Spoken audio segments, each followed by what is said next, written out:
You are welcome here, just the way you are.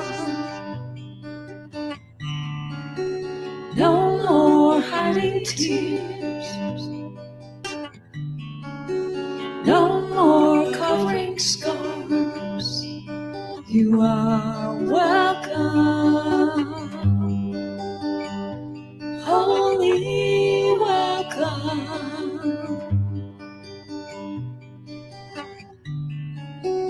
You are welcome here, just the way you want to be.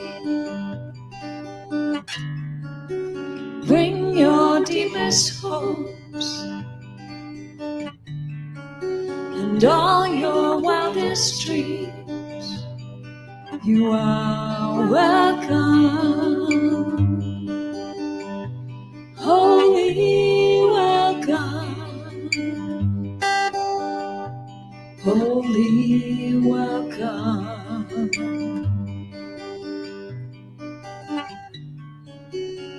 Good morning, CSL St. George. It's a wonder to have you here. We love it. Thank you for joining us in this meditation. I am Star. I am a religious science certified practitioner. I'm on the Core Council, and I'm delighted to guide you this morning in a topic that is dear to my heart.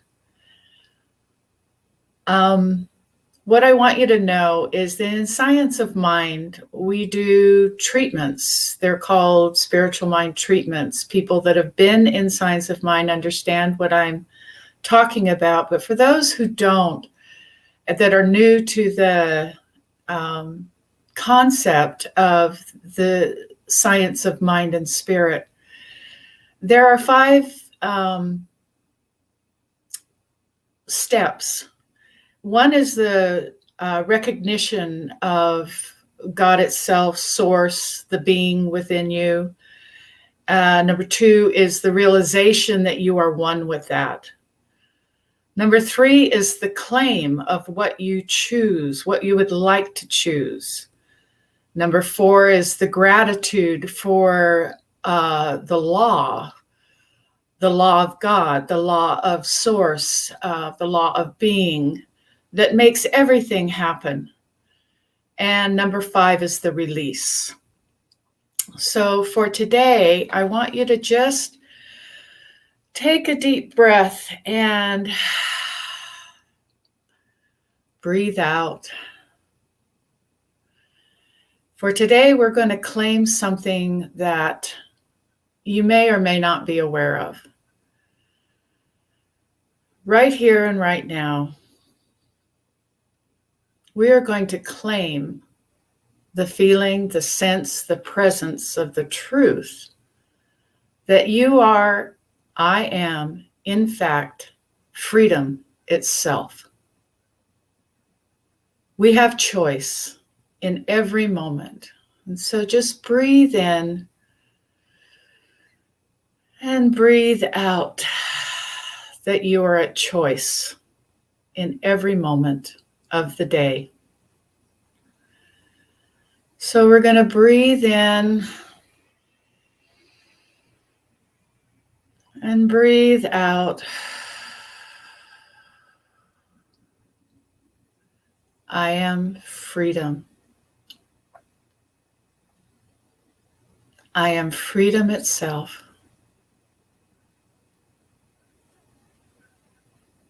Breathe in.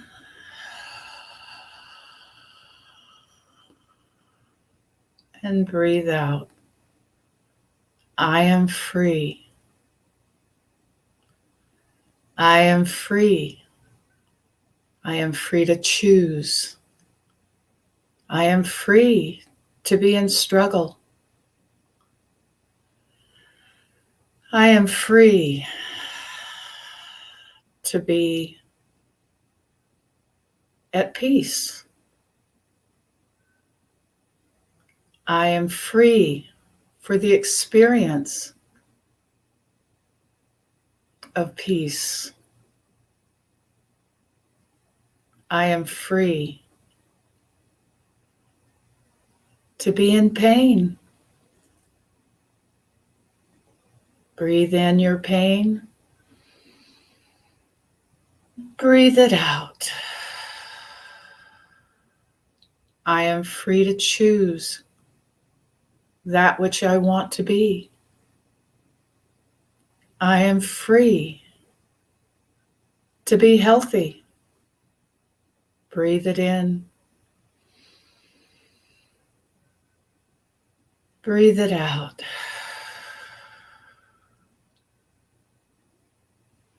I am free to be around people.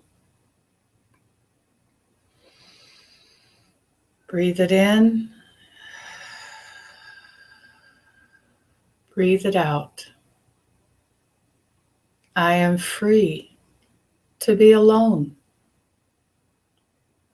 I am free for the experience of being alone.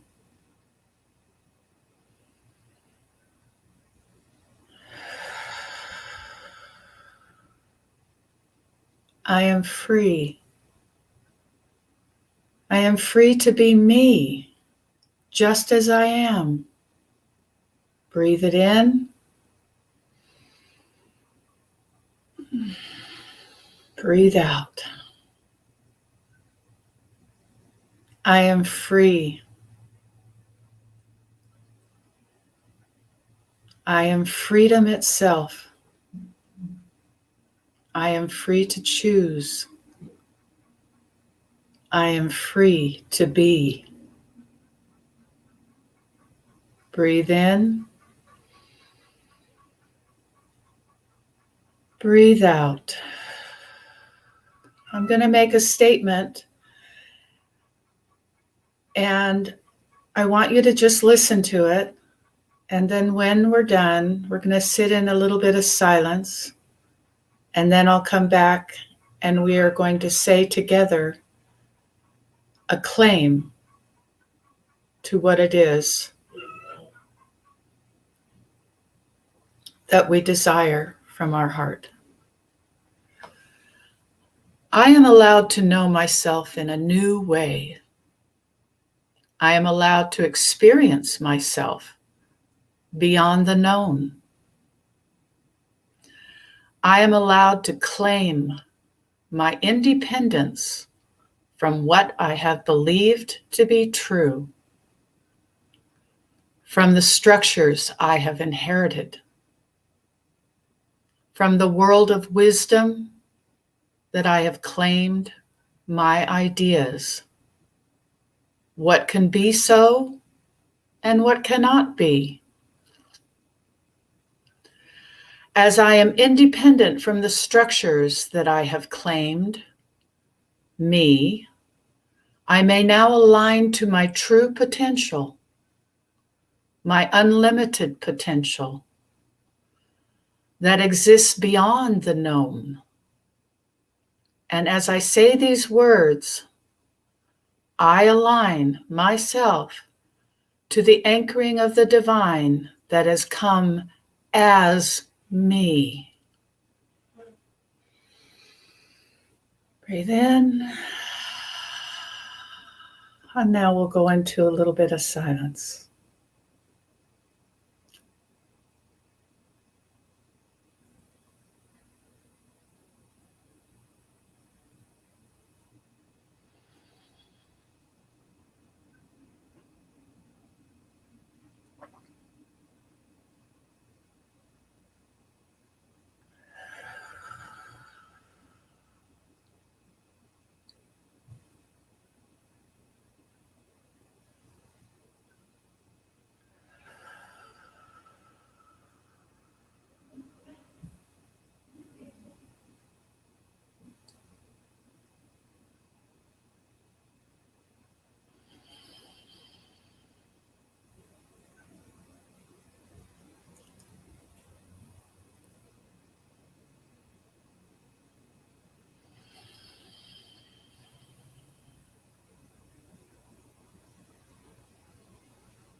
Just allow the silence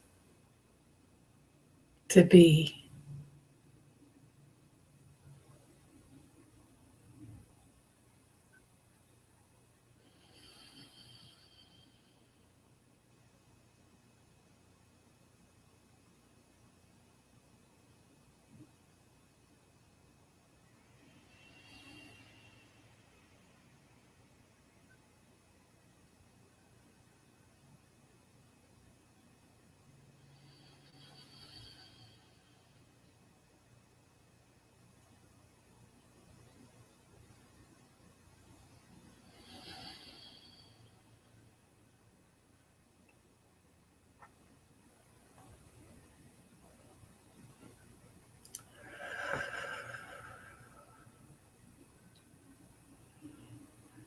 And now, if you would like, just repeat after me. I am word through my body. Word, I am word. I am word through my vibration. Word, I am word. I am word through my knowing of myself as word. Word, I am word. I am word through the realization of my potential. Word, I am word.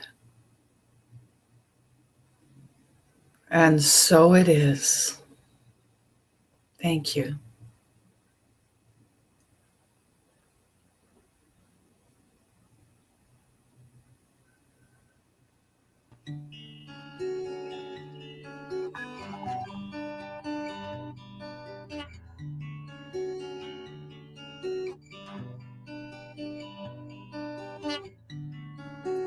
You are welcome here,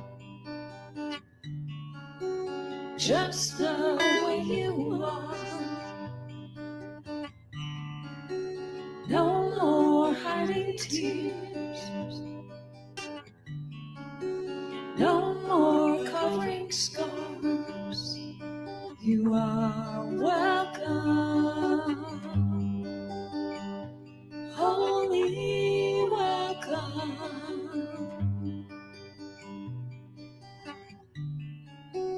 You are welcome here, just the way you want to be.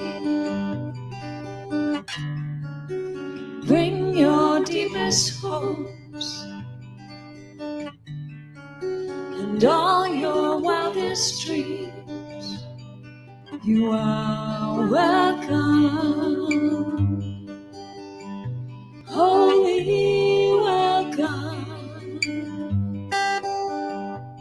holy welcome.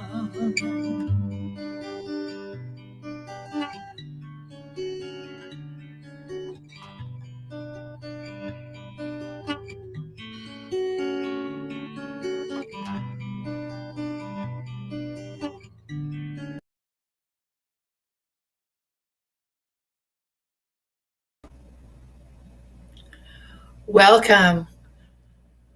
We are delighted to have you with us today. My name is Star. I'm on the Core Council. I'm a religious science certified practitioner, and I love to serve. So, welcome. We are an open and loving and inclusive community that supports thinking creatively and living a deeply spiritual life. Today, we have a good lineup. We have Marina Anderson on our tech, as our tech, thank goodness. We have Cheryl Barlow, who is the musical director here, and she's so talented. Kelly Kapsar is another religious science certified practitioner. She'll be doing our invocation. Our reading will be done by Alan Stanley, who wears many hats. And our guest speaker is Joe Kovach, another religious science certified practitioner, and I'm welcoming his talk today.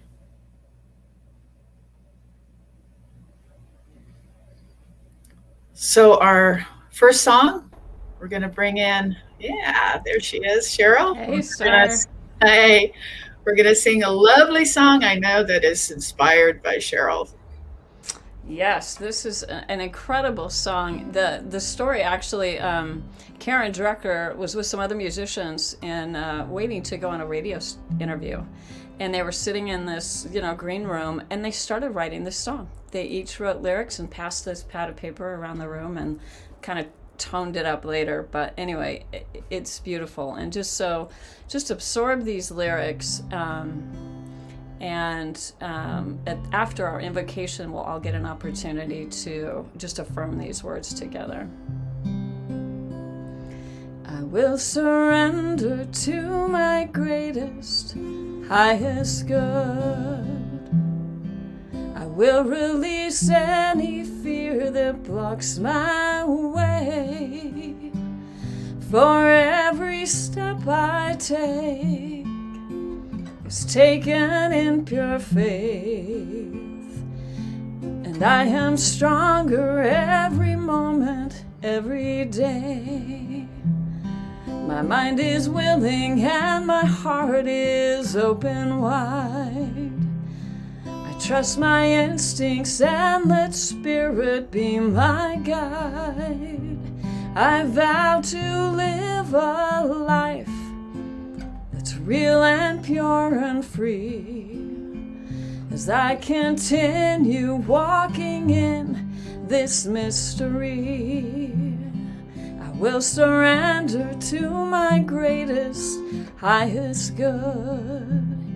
I will release any fear that blocks my way. For every step I take is taken in pure faith, and I am grateful every moment, every day. I'm going to invite Kelly to do our invocation. Thank you, Kelly. Thank you, Cheryl. So I breathe in and I continue in this space of surrendering into the vision of my life, of this community's life, of this planet's life. And I know that that one power, that one presence, that one knowing is guiding everything, is the truth behind everything. And so I breathe into that knowing. And as I breathe into that knowing, I remember that I am one with and as that one. That the truth of my being is the freedom, the surrender, the highest and best good, the vision that is pulling forward. And I breathe into what truly is mine to do for my highest and greatest good. And as it is for my highest and greatest good, it becomes the world's highest and greatest good. And so I know this is the truth of each and every one of us, right here, right now. Those of us present in this sacred moment, those of us present in other sacred moments. And so I simply breathe into the surrender, knowing that surrender is surrendering my ideas of what my life could look like and opening up to what God thinks my idea, what my world, our world could look like, could be like, could feel like. And so I truly surrender into that highest and best vision. And I breathe that in, feeling it in every cell, every fiber of my very being. knowing that everything that comes forward from this sacred moment, this divine yes, is God's grace going before, leading us into the highest vision of our individual lives, our community lives, our nation and world's lives. And so I breathe in to that yes. And I let it pull me forward. I let it pull forward. And so with deepest gratitude for this time, this knowing, this grace, this surrender, I simply choose the sacred yes once again and let God lead. And so for this and so much more, I am so very, very grateful. And I relax back into that which is already holding me, which is already holding each of us. And we let it be. And together we simply say, and so it is. So it is. The sacred yes. Thank you, Kelly. Thank you. Okay, the lyrics will be up here. Feel free to sing along or read along. There may be walls, there may be roadblocks in my way, but I can choose to take a higher path each day. And now I know that what I thought was safe and sound was only habit and regret that held me down. I will surrender to my greatest, highest good. I will release any fear that blocks my way. For every step I take is taken in pure faith. And I am kinder every moment, every day. And I'm more loving every moment, every day. I will surrender every moment, every day.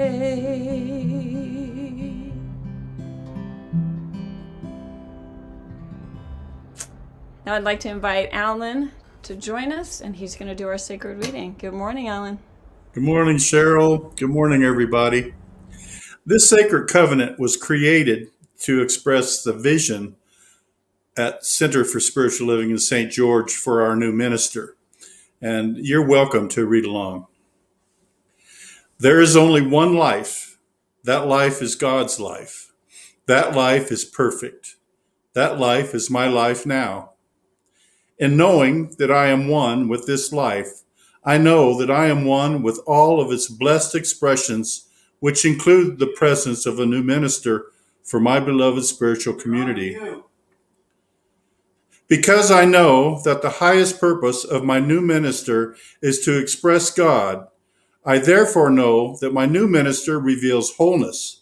I further know that my new minister is the fulfillment of that which we believe, for it is written, "Let us learn to draw the divine substance down into our own lives, and as freely as it has been given to us, let us give it to others. Thus alone shall we be made whole." Ernest Holmes. As I stand in agreement with my beloved community, I see my new minister revealed before me as growing the sinner in joy and prosperity. I now intend to experience my new minister in full cooperation and agreement with my community, knowing the truth about myself, for I live in the presence and law of God.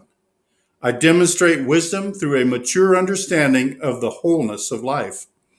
I am accountable and willing to take full responsibility for my actions. I participate in and support the nurturance and guidance of the community. I act from wholeness and congruence in thought, word, and action. I walk the talk. I embrace, and please express your personal truth here. I now accept the highest expression of a new minister into my life, knowing that they are revealed in a way that expresses God and serves the highest and greatest good for all who are touched by their presence.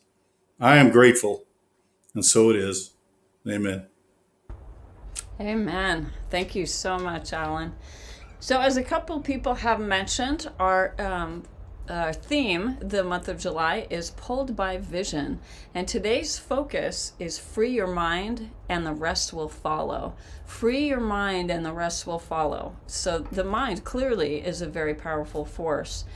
One of our We Believe statements, there's 11 of them for Centers for Spiritual Living, and I think this is the 8th one, and it says, we believe that the universal spirit, which is God, operates through a universal mind, which is the law of God, and that we are surrounded by this creative mind, which receives the direct impress of our thought and acts on it. We are surrounded by this mind. When I mentioned before, I'm trying to memorize these.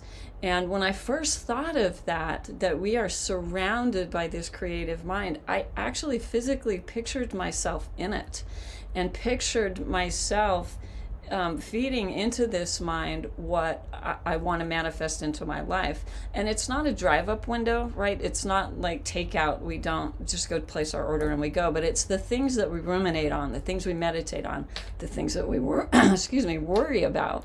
So we really want to be intentional about what we are bringing up in our mind and sending into this creative force. This is an affirmation that Ernest Holmes wrote that I just think is so beautiful and so powerful because it is so absolute. And imagine putting this into that creative mind and manifesting on this foundation. I live in the spirit of truth and am conscious that the spirit of truth lives in me.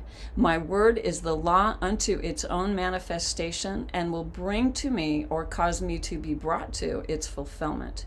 There is no unbelief, no doubt, no uncertainty. I know and I know that I know. Let every thought of doubt vanish from my mind that I may know the truth and the truth may make me free. Marina's going to put that in the Facebook and YouTube chat. So if you'd like to keep that, write it on an index card and keep it by you because it's just so powerful to remind ourselves of truth. And one of the ways in which we do that, Reverend Dr. Edward Leon, our spiritual leader, he had a devotional practice earlier this year that he called Give It Up for Good. And he was thinking of the things in our lives that trip us up and invited us to give those up. And I wrote this song about it, and we've done it once before, but I thought it would be a good day to do it again today. And just those habits, those roadblocks that get in our way, we're going to give those up. We're just going to ponder those and just decide that they're not going to hold us anymore. So this is Give It Up for Good.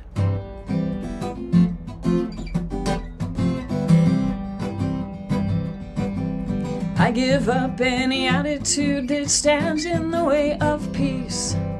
There is good around me, assumptions I release. I give up the ideas that limit what I think I can. I love being an expression of life. I honor who I am. I'm giving it up, I'm giving it up, I'm giving it up for good. I'm giving it up, I'm giving it up, I'm giving it up for good. Giving it up, I'm giving it up, I'm giving it up for good. I'm giving it up, I'm giving it up, I'm giving it up for good. I give up the mindset, I'm here just to survive. I shake loose and set myself on a path that thrives. I give up that my way is the only view. I give thanks for awareness. I give thanks for you. 'Cause I'm giving it up, I'm giving it up, I'm giving it up for good. I'm giving it up, I'm giving it up, I'm giving it up for good. Giving it up, I'm giving it up, I'm giving it up for good. I'm giving it up, I'm giving it up, I'm giving it up for good. So we're going to do that one more time. So I want you to just bring something to mind. Think of something that doesn't let you fall asleep at night, or that you worry about while you're doing dishes, or when you're trying to, play with your dog. What's that thing that's just kind of eating at you? And just decide, I'm releasing it right here, right now. Okay? Cause I'm giving it up, I'm giving it up, I'm giving it up for good. I'm giving it up, I'm giving it up, I'm giving it up for good. I'm giving it up, I'm giving it up, I'm giving it up for good. I'm giving it up, I'm giving it up, I'm giving it up for good. For my good. All right, Star, back to you, our lovely host. Thank you so much. What a wonderful song. I love it. Give Exactly. it up. Woohoo! Yeah. Okay. Today, I'd like to introduce our guest speaker. This is Joe Kovach. She's a religious science certified practitioner. Welcome, Joe. Welcome for your views on today's giving it up kind of mindset. I love that song. That was beautiful. Yeah. So go for it. Thank you. Thank you. Good to see you, Star. And thank you for that wonderful meditation. That was really nice. Sets the tone. Good morning, CSL St. George. As you said, my name is Joe Kovach. I am a practitioner at the Southern Nevada CSL Center. And I'm happy to be with you this morning. I hope wherever you are, you're safe. And think of it this way, if you're tapped in and tuned into this, we're already so blessed because we have prosperity, we have money, we have technology. So we're already off to a great start.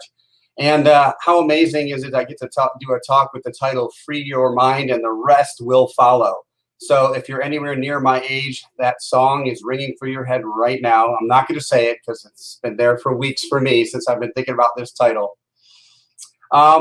This talk with this title was came to me really kind of easier than the other ones because we talk, and Cheryl, I got to tell you, you're like a sleeping reverend. You come up with the greatest simple quotes in your songs, just perfect. You have this down. Your whole community there at CSL St. George, but you set me up so well, so I have to thank you personally. You talked about how some of the basic thinkings of science, of my religious science, is that we are mind, or the newer term is more of consciousness. We are consciousness. We are unlimited potentiality. And that is powerful. And really, our whole philosophy is based on recognizing this idea of how powerful mind is and how to use it to create a free, full life, prosperity and health and all the good things that we want to experience. And I liked your analogy, which I'm going to use a slightly different one, but you said it's not like a takeout window. And you are absolutely correct. And I found doing some work for my center, a wonderful book just in the past couple of weeks. And it's called Working with the Law, the 11 Laws of Life, Success, and Happiness. And it's written by Raymond Hollowell. I believe it was published back in 1964 or so. He's a new thought thinker. And one of the kind of troublesome words sometimes when we talk to people, or new people, when I do, I should say, is when I mention the word the law, right? And I try to explain it to them as the action part of God in a sense.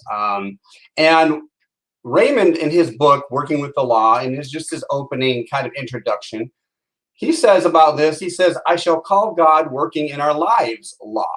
And I really like that, just God working in our lives. He says, interpreting the law in several ways should bring it more clearly into our way of thinking. Then as we strive to work with the law, we are living closer to God, and such living brings a better understanding. And that really helped me, like, yes, that's what we're trying to do. We're trying to experience God through this life, which, as we know, is in constant motion. It's constantly changing. That's never going to stop, at least in this reality that we're living in. So why not try to understand it more clearly? And when I say it, that's a capital I, as the divine God Spirit And he talks about mind, and he recognizes this. He says that there must be a constant stream of new thought, better thought, truer thought, to ensure progression in life. And again, that's what we're trying to do. We're trying to progress in life. He says, as soon as you perceive the better, let go of the old, grasp the new. Now that goes right in hand. Again, Cheryl, you set me up for that one, so thank you. He says to continue to hold on to the old and inferior when the new and superior is at hand is to retard growth. And to this one cause may be traced many of the ills of man and women, right? So what's he saying is that if we have an idea, it's already there. The fulfillment of that idea is already there. The desire, it's there. If we have a question, there must be an answer, because the mind is infinite. And we know it's all there. And yet we receive what we want sometimes in mind, but it's almost like we don't let it in. We're kicking our own hose because we're too comfortable with the old. We're unwilling to let go of that. And as Cheryl's saying about surrender to the new.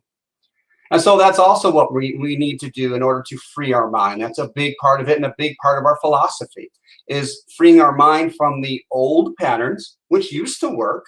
It doesn't mean they were bad. It means they no longer serve us where we are now on our journey.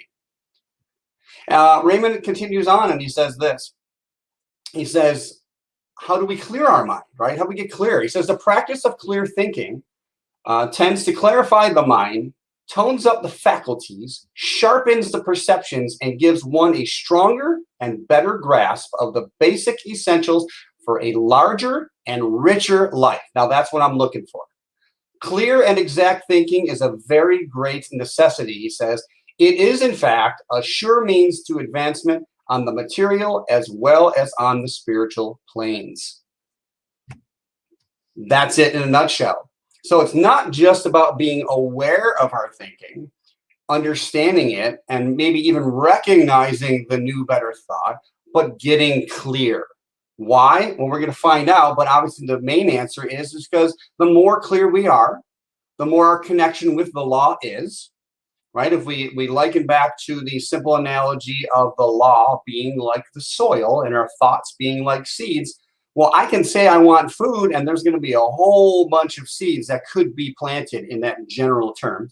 But as we get clear, as we determine what we want to experience in our lives, we can be very specific and therefore lead a particular life that we want to live. That's very important. So what else does he say?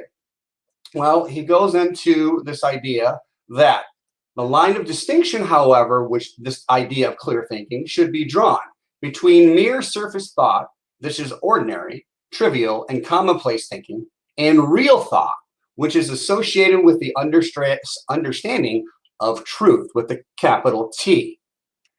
So what's he saying? He says the latter is deep thinking, which arouses the dormant powers, quickens the perceptions, and leads to the enlargement of understanding. The former is simply passing phase of mental activity, while the latter governs the life of man. So what he's talking about here is the terms that we understand as, are we thinking by default or by design? Default, again, is that old habitual way. This is what I do. I don't know why I do it. It's just unconscious. Or are we being conscious? And we're making, again, specific, clear, intentional actions and behaviors, because that lines us up with the next thinking thought, the next thought that aligns to and equals in harmony with what we're trying to experience. So that's kind of what he opens up with. And I already, as soon as I read all this, I was hooked. And now, as he mentioned, there's 11 laws that he covers, but I'm covered 2 that I think are really profound in this idea of freeing our mind. And the first one he calls the law of thinking, right? So we're talking obviously about thought and the process of thinking. And what he shares is it, meaning thought, is an unlimited force. Your power to think is inexhaustible, yet there is not 1 in 1,000 who may be fully aware of the possibilities of his thought power. We are mere babes in handling, he says, as we grow in understanding and in the right use of thought. We will learn to banish our ills, to establish good in every form that we may desire. So Obviously, he's stressing this idea that unlimited potentiality, it's all consciousness. We're, in a sense, connected, we'll use that word loosely, to consciousness through our individual minds. The mind of God, as we call it, the divine mind, understands everything because it is everything. Well, we have this perfect, amazing opportunity as who we are as individuals, okay, to use that, to tap in. It's like an unlimited internet, right? That if we choose and get clear, right? Again, because I can type in recipes for food in the internet and I'll have a gazillion things come up. But if I want to say the best cooked barbecue pork chops, I'm going to get specific and clear information on that. And that's a power, the internet, just like using the mind of God. And I say using particularly because it's up to us. As Cheryl was saying earlier, it's about choice. And I think that was also in the idea of choosing in the meditation that started it, right? This freedom to choose. Okay, free your mind and the rest will follow. We have to be the ones to do that, obviously. So he continues on this idea of the law of thinking, and he says, some think that we must deal with two forces. That is, to attract the good, we must also do away with the bad. That's not true, he says. Prosperity and poverty are not two things. They are merely two sides of one and the same thing. They are but one power, because we know there's only one power. Rightly or wrongly used, and maybe we can say consciously or unconsciously used, we cannot think of plenty and then worry about the unfavorable conditions that may seem apparent. All right. So what we're talking about is this idea of everything, in a sense, being one. So I use a simple analogy that I was taught as think of this one. This pen is on this end is health, and on this end is, let's call it, illness. It's all the same idea of a vibration of wellness. Where do we want to be? On one end, we're kinking our hose. We're maybe not tapping in. We're not using our power, our freedom of free will to make choices of which we want. We say we want to experience this health. Okay, but we're hovering here. We get stuck. And how wonderful it is to know that, oh, I could just say, well, this is where I am. This is some information. This is useful. It's like a roadmap. I'm on here. I want to get to here. Now, as I change my thoughts to ones that feel better, pure law of attraction, I can work my way up to this wellness, this full unlimited wellness, because we already know it's there. It has to be. How could I feel something in my mind as real and it not be? Right? To me, it's like it's there. If I can feel it, and I don't care what it is, it can be real. It could be, and what I mean by real, as in come to an experience in form in this reality. So it's not two forces. There's only one, quote, force, and that's the power of spirit of the divine happening in, as, to, and through every one of us. Okay, at different levels, which is why we try to release judgment. I'm at a certain level, and I'm not going to judge the person who seems to be struggling, because I know not too long ago I was there. And if I compare myself to somebody else, I can be like, wow, I'm really struggling compared to that person. So we have to own it. We have to take full responsibility, radical responsibility, which what I call it. So again, this idea of attracting what we want to experience, we have to understand we're all on the same page. If it's wealth that I want, that I focus on wealth. I think about wealth. I allow wealth in. I know I am that wealth. So this is the law of thinking. So then he talks about how easy it is to, or I would say easy, but what we need to do, which is to direct our thoughts. He says all our thoughts must be directed to that one thing which we desire in order that desire to be fulfilled. Our method is not manipulating two powers, not dealing with good and evil, right and wrong, prosperity and poverty, but as we follow the law of good, the law of God, and dwell upon that which is good, we shall bring to pass all good things. So one of the things, when I read this the first time, that manipulation of power, sometimes I don't manifest in my life because I get stuck thinking I'm the one doing it.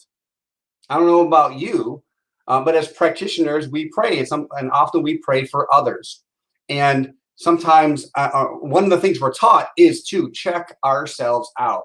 We call in the divine self, And what we're doing is knowing that there is wellness. And we know that wellness is fully present everywhere because God is present everywhere. It's not me manipulating God with my words, with the way I flow or music or anything like that. Okay. It is simply knowing there is one power, and I call upon that power clearly, and knowing it as I do, right? I'm planting a specific seed. That seed must grow. All right. Let me go the right way here. All right. He says, anything in life that dominates us, makes us a servant to its dictates. Let me try that again. Anything in life that dominates us, makes us a servant to its dictates. Yes, all our weaknesses and our lacks are due to some compelling influence that binds us and keeps us from what we naturally would receive. Naturally would receive if we were free in mind to receive them. So what does this mean? To me, this is saying, hey, we need to release all those habitual things that no longer serve us. Because anything that we're addicted to, whatever that is, it could be simply, I mean, how addicted are we to these phones, right? It's like, if I got 2 seconds, I pick up my phone, and I'm really working on breaking that habit. It doesn't serve me. I'd rather spend that minute just aligning, knowing my body as well, for example. So this idea of recognizing that our thoughts become addictive. Now, a habit isn't good or bad. It's just, does it serve or does it not serve you and where you're at? I want to stress that. We have to release this good and bad. Is it serving us?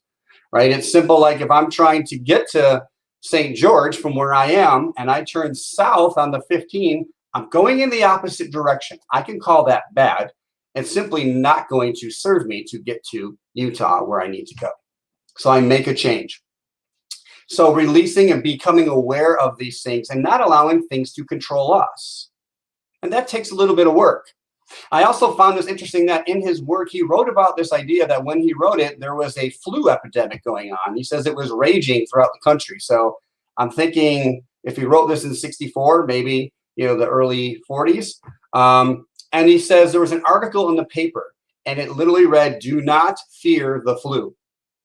And he says that it was written by a local doctor who explained that fear was the greatest enemy of mankind. And that, if we talked about the fear, basically it opens people up to getting the flu. He wrote this back then, and I'm thinking like, wow, we're going through this very thing right now. And thank God I can speak for me, have this philosophy in my life to recognize I'm not going to fear anything. I'm going to recognize if it's all God and then call upon what I want. Right? So history repeats itself until we make changes. All right. So recognize too that we're constantly thinking. This is something we're always doing. So we can change our thoughts, but we can't really stop thinking, right? Because this thinking power is really who we are. It flows through us. We're consciousness, and we're consciousness in human form. So we get to experience what we're thinking about. So it's not about controlling it to the point where we stop it and we have to control everything. I think of it like a monitor screen where if a thought comes by, do I want to invite that thought into my life, or do I just allow it to bounce on right out? All right, and that's our power for each of us. So then how do we put this into practice? He has a separate law, Raymond Hollowell does, that he calls the law of increase. And he talks about basically a lot of people feel that like, I think, what was the shit? She said, Cheryl said, life is not like a takeout window. He used the example of the genie in the bottle where, we just rub our lamp and it comes to pass. And it's interesting that he used that example because I found out this book was the one that inspired Rhonda Byrne to write The Secret. And she, at least in the movie, they use that example of, you just wish and write it down and it shows up. We know there's a lot more to it. And Hollowell says, we don't have fairies and such, but what we do have is a principle equivalent to that magic lamp, a principle or a law that we believe in. We call it the law. And it's not something material that we can carry about and rub. It's something that we use. Again, that is our mind to direct our thinking. And with regards to this idea, he says that it's an understanding which enables us to use the law more clearly. This idea of thinking it as increase. And in using it, we stimulate our good and bring about much for our pleasure and happiness that seems like magic or miracles. So as what he's saying is understanding this use of the law allows us again to create this freer, fuller, more expanded life. And that's what we're seeking. Again, we keep going back to this idea of understanding. And he goes again with this understanding, and he says, this understanding is the act of praising God. Again, substitute the word God for whatever you want. The law for that which we desire, and invariably the fulfillment of that desire is speeded up to almost magic proportions. So again, the act of praising God, the law. So the action part of God, the part of God that he says is active in our lives. So praise, this idea and this activity of praising, we're going to learn about here, because this truly, I've been working at it, and it not only frees your mind, but as we're going to see, it sets the course, right? And that, in other words, it helps us become more clear. It gets us in touch with our feelings. It helps us, in a sense, understand whether the direction we're headed is something that we want to experience. This idea that, oh, wait a minute, remember he talked about going deep in the idea of the layers of thinking. So why do I want to experience this? We can just think about it at a top level, but going underneath, and what that means simply is sitting down with it a little more. I want, let's say, I want more money. That's easy. And I can say on the top, well, why do I want it? I can get more things. I can feel more comfortable. Wait, let me think about that. Why would I feel more comfortable with more money? Have I ever had less money and still felt comfortable? Well, yes. So is that true? Now, this is me thinking for me. As we go on, maybe I realize that I just want to have the experience of having more money, that I don't need it, but it is something I desire, and anything I desire is okay. Because that desire, that feeling of desire, is God saying yes, that it's already available to us. But again, we have to connect to it.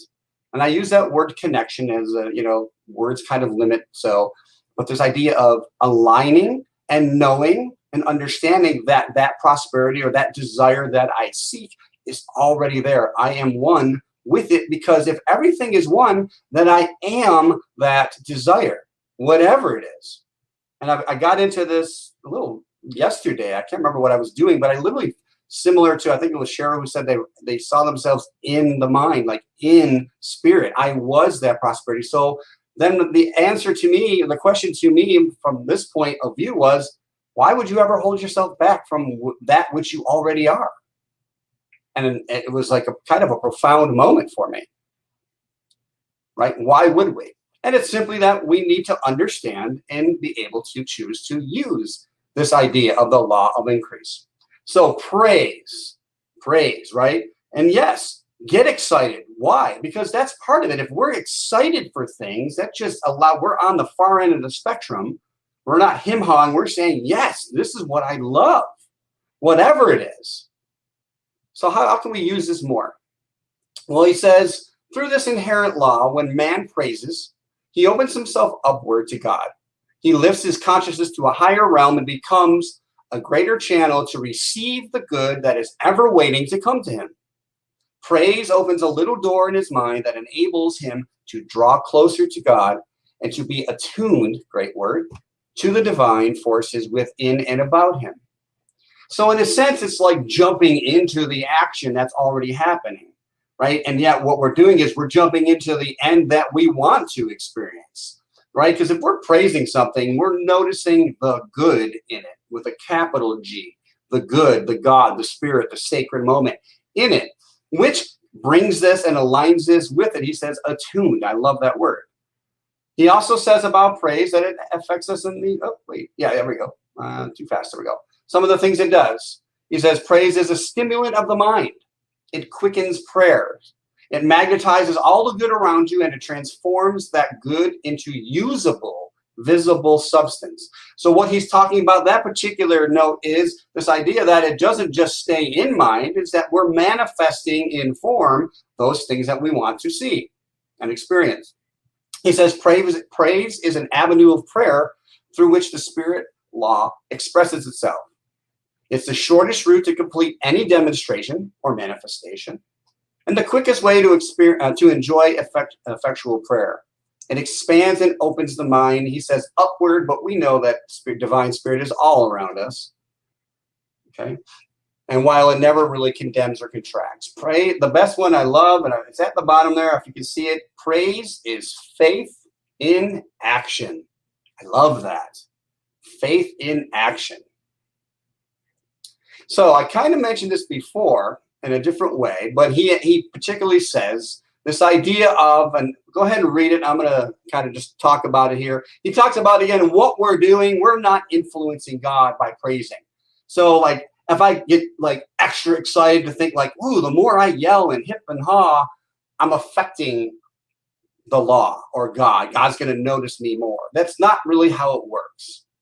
He says basically here, what has been an unconscious act or an accidental method can become a known fact and a regular means of stimulating your good.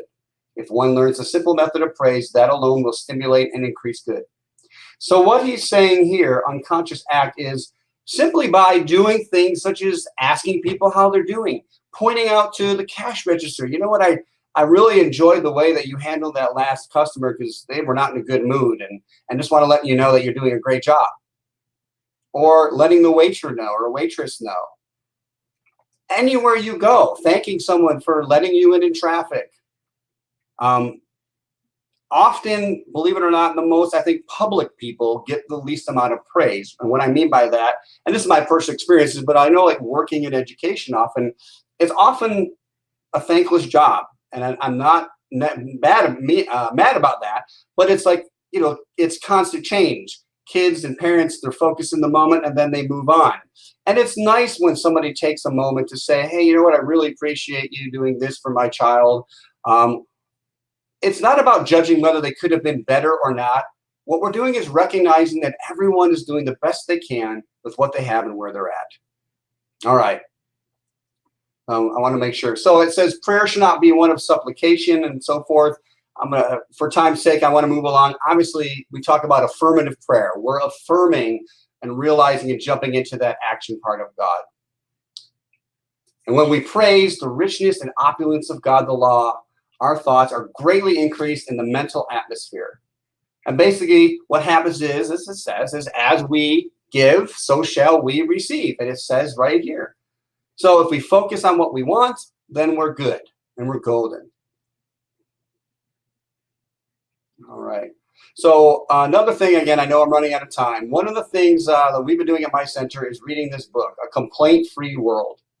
It's the idea is where to become complaint-free, literally, to watch when you complain out loud. You wear a purple band, and anytime you catch yourself complaining, you flip it to the other arm, and you try to do this for 21 days. Now, I've been doing it for 3 weeks. I haven't got off of day one yet, but I'm working at it. And within this idea of becoming complaint-free, Will Bowen, the author, interviewed Maya Angelou. And she talked about this idea, well, what if the whole world became 1% complaint-free? And she said, war would be laughed out of the room. Hold that in your consciousness for a minute. To be in a conversation, someone bring up war as like an option and everybody laugh at that possibility. So the law of increase. I want to make sure I get through this last part here. Our degree of faith in the law of God is measured before we receive. So again, as we give that enthusiasm before we receive, we're doing it daily. We make it a habit. And then magically, the things that we want to experience show up. And it's like an answer. We're in this conversation, this personal relationship with the divine. I'm praising this and it shows up more. Yes, more, please, and thank you. Wow, it's that easy. And I promise you, as you simply try, if you choose to put this idea of praising life in your life, you will see increase everywhere you apply this praise. All right. So I thank you. I know I'm out of time. I bless you all. Let's close with a prayer. We recognize that power and that presence and all these laws, everything we think of, and there's so much more, is consciousness, unlimited consciousness, divine, loving consciousness. And we are that right here, right now. It surrounds us. It is us. And as we simply say, yes, thank you. I love how you did that. I want more of that. I love how this is in my life. I feel great right now. We open up to more of the divine expressing in our lives the way we want to see it. And in this world, we know that as we are happier, life is happier. So we bless this world with enthusiasm. We bless it seeing a complaint-free world because we're all aligned and attuned to that harmony of the divine, which we would never want to complain. We are free, and our minds are free, and we are so blessed, and so it is. Thank you, thank you, thank you. Namaste. Thank you, Joe. Wow, what a delightful, beautiful talk. Thank you. Thank you. Thank you so much. I appreciate you being here. Will you be with us afterwards on the Zoom? I will. Absolutely. Okay. All right. We'll see you then. All right, folks, we have some announcements. We have a monthly Saturday in-person gathering, which we had yesterday, and it was so awesome to actually sit in the presence of people and converse and just have a good time getting to know each other again. So thanks to all of those who came. We really appreciate your presence.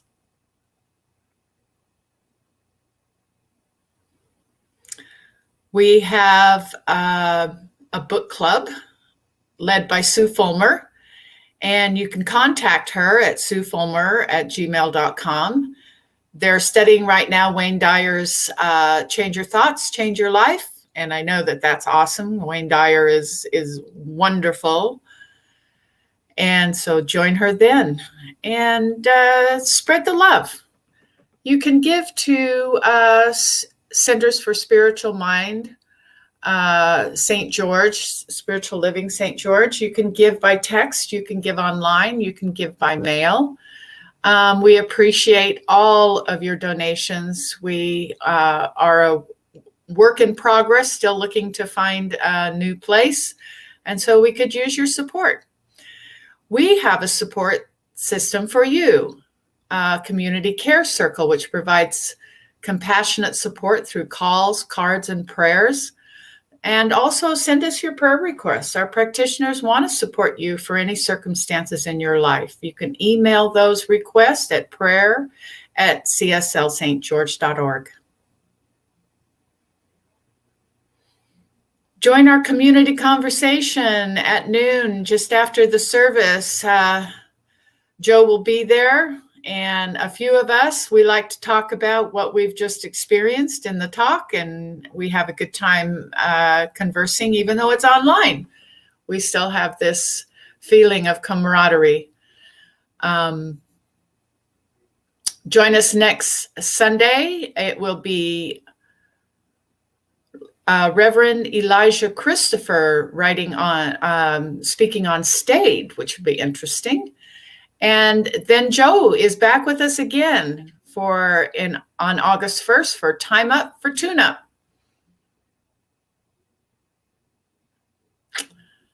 So we're going to bring everybody back on, and as soon as we get everybody in, we're going to say the closing affirmation. Feel free to join us in saying it for yourself.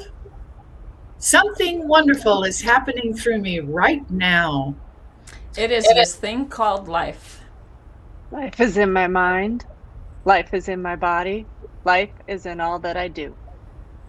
I embrace it, I am it, and I share it. Just the way that it is. And just the way that it is becoming. Thank you. Life. Thanks for being here, everybody. Thanks, Joe. It was wonderful. My pleasure. My pleasure. All right. See you soon. See you at Zoom.